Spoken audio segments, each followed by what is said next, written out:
ගුරුප්පයෝ නම. එක් අන්තයක් හටගන්නේ අනිත් අන්තයත් සමගය. අප තුළට සතුට පැමිණියොත් දුක හටගන්නේ. දුක පැමිණියොත් සතුට හටගන්නේ. උදාහරණයකට සම්බන්ධතාවයක් අප ජීවිතයට සතුට ගෙනේ නම් එම සම්බන්ධතාවය නඩත්තු කිරීමේදී ඇතිවන ගැටලු නිසා දුක හටගන්නේ. ඒ වගේම නවීන වාහනයක් ගැනීම සතුටක් වුණත් එය නඩත්තු කිරීමෙන් දුක හටගන්නේ. මේ කිසිවකින් පීඩාවට පත් නොවි අප ඒ විඤ්ඤාණයේ සිටිය යුතුය. එහින් සැප හෝ දුකෙහි නොපැවත අප පැවතිය යුත්තේ ආනන්ද බෝධියය. ආනන්ද බෝධය යන කුමක්ද?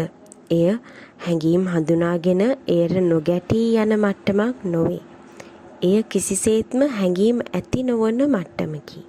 උදාහරණයක් ලෙස අපි සොහොන් බිමක් ගතහොත් යම්කිසි කෙනෙක්ට මේ ස්ථානයේ බිය උපදවන්න පුළුවන්.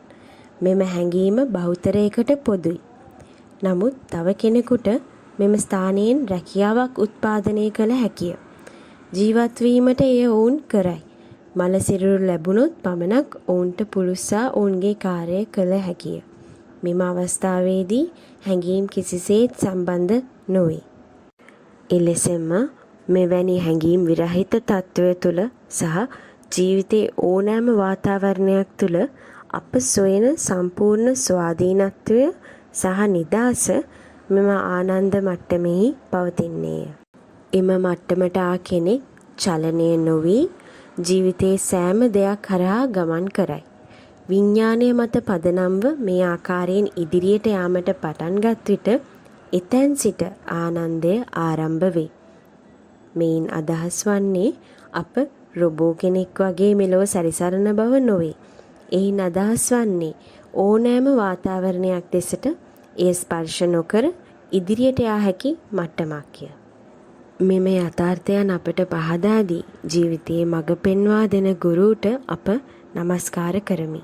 ඉදිරි සාකච්ඡාවල අප තවදුරටත් මෙවැනි යථාර්ථයන් නිවැරදිව අවබෝධ කර ව්‍යාකූලත්වයෙන් මිදී ඒකාත්මිකත්වයෙන් ගමන් කරමු.